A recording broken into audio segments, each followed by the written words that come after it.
Buongiorno, ben ritrovati, un nuovo appuntamento con A Voi la Linea. Dopo l'individuazione in regione di due nuove varianti del Covid, quella sudafricana e quella colombiana, torna a crescere la preoccupazione per la possibile diffusione di mutazioni che possono aggirare i vaccini. Su questo tema abbiamo sentito un epidemiologo, ascoltiamolo. Nella nostra regione sono state individuate due nuove varianti di Covid-19, la sudafricana e la colombiana. La prima in uno dei membri di uno yacht proveniente dalla Croazia che ora si è negativizzato, la seconda è presente in più soggetti nell'area udinese. Di questo parliamo con l'epidemiologo Giorgio Simon. Alla luce di queste nuove scoperte, qual è secondo lei la situazione?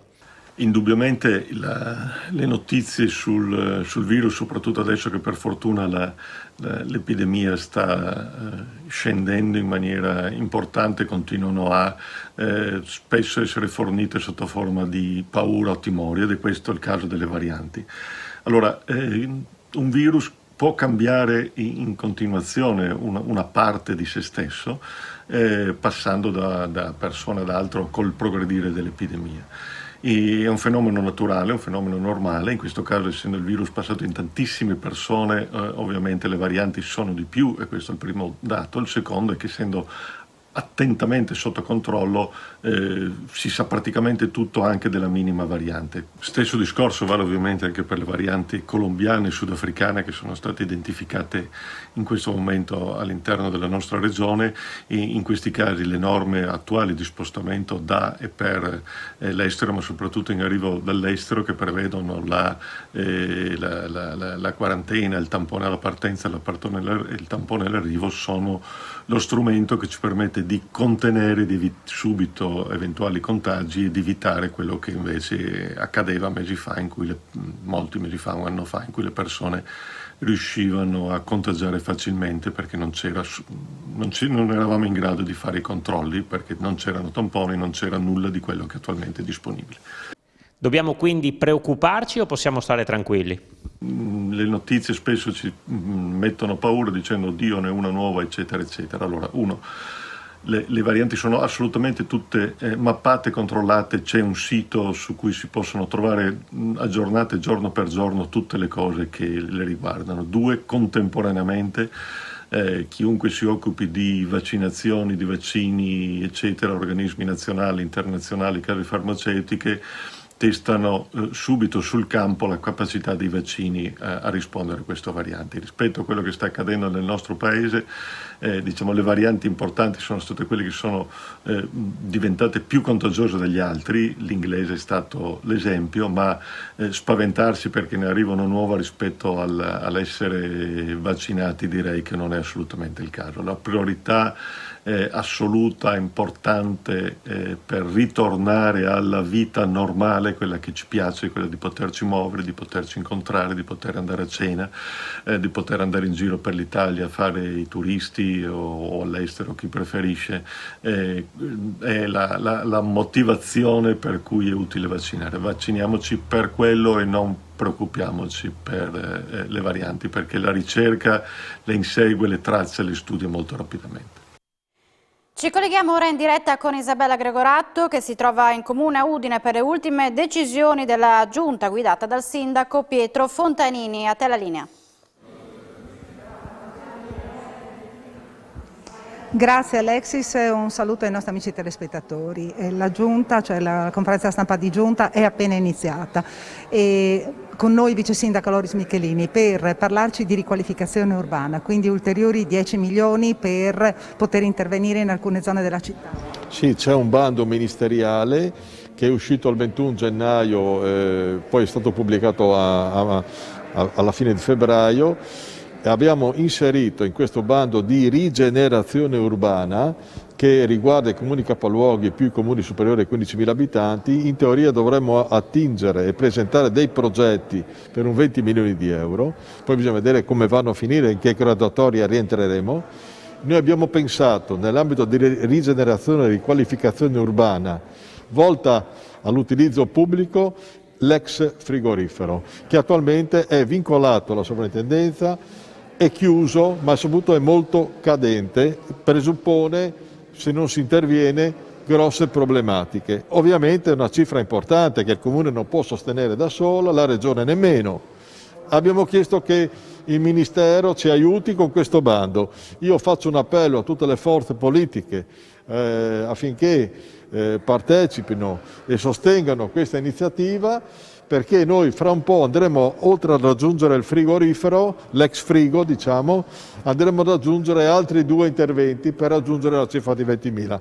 Poi il Ministero farà delle graduatorie, purtroppo sono solo 150 milioni in tutta Italia, quindi immagino che noi, non so se avremo la possibilità di rientrarvi, o subito o in graduatoria, poi nei prossimi anni ci saranno altri fondi, sperando che anticipino, come hanno fatto con l'Experimental City, se vi ricordate 3 anni fa.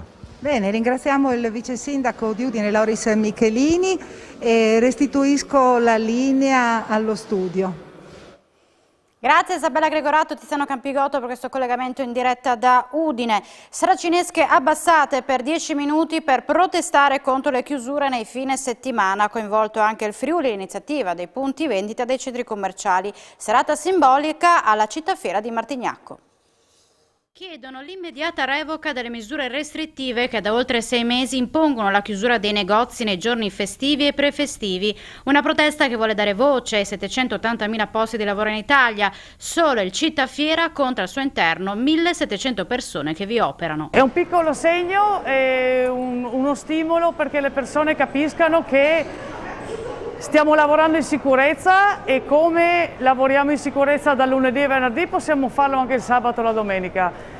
Ci aiuterebbe tante persone a ripartire e soprattutto a stare più tranquilli. Il weekend per noi è il momento di maggiore introito ovviamente e quindi è molto penalizzante. Diciamo che stiamo sopravvivendo a questa situazione che però non troviamo assolutamente giusta.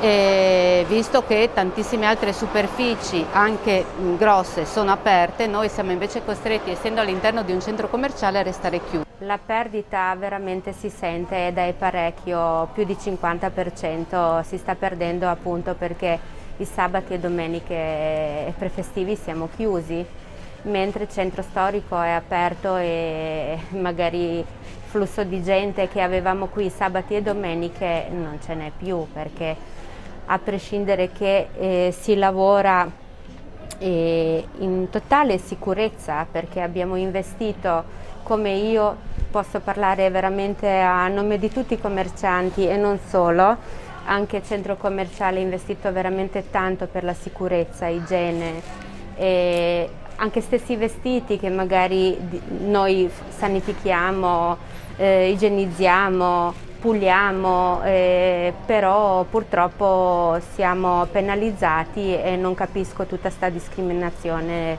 nei nostri confronti. Ho l'attività sia qui al centro commerciale Città Fiera, perché credo molto nei centri commerciali, da 3 anni siamo presenti qui, e da 18 a Udine. A Udine teniamo aperto nei weekend, è riaperto a norma con tutti i distanziamenti e tutto quanto, però l'assembramento che c'è nelle città naturalmente qui al Città Fiera non c'è, e non c'è una ragione sanitaria perché qui non si possa tenere aperto, abbiamo tutto a norma. Il comparto del wedding attende entro la settimana di conoscere la data della ripartenza dei matrimoni. Si sperava nel 1° giugno, ma l'ipotesi più probabile dopo gli incontri a Roma è quella del 10 giugno. Ne abbiamo parlato con Stefania Vismara, che rappresenta l'associazione Insieme per il Wedding. Noi sono 14 mesi che non fatturiamo e siamo completamente bloccati. Sicuramente la nostra associazione Insieme per il Wedding sta lottando moltissimo, abbiamo fatto diverse discese in piazza, finalmente siamo stati ascoltati da tutte le forze politiche, in quanto la nostra associazione è apartitica e apolitica. In particolare ovviamente sia la Gelmini e anche Sileri. ci hanno garantito entrambi che se il trend più che dei contagi, proprio dei vaccinati e delle eventuali terapie intensive continua così come sta continuando, fortunatamente ci garantiscono entrambi che entro questa settimana ci verrà data la data.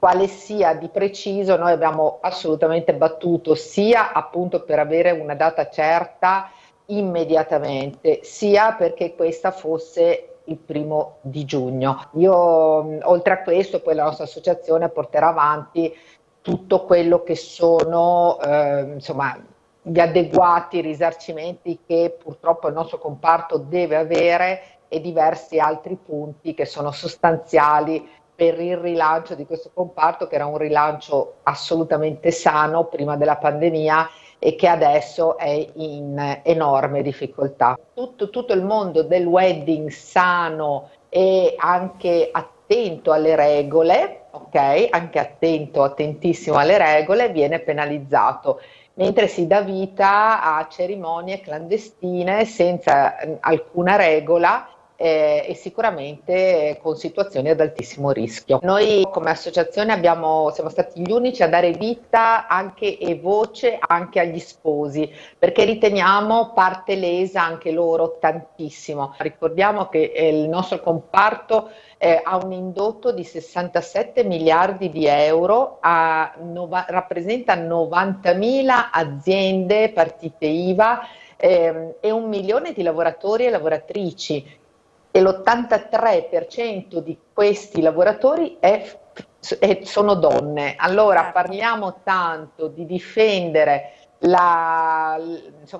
l'occupazione femminile e poi lasciamo morire un comparto che ne è l'emblema e anche l'emblema di una professionalità sana. Certo. Se consideriamo che da gennaio si può andare in crociera 5.000 persone, è sconvolgente che questo comparto non possa essere reso libero di condividere una gioia che è anche natalità, è sconvolgente.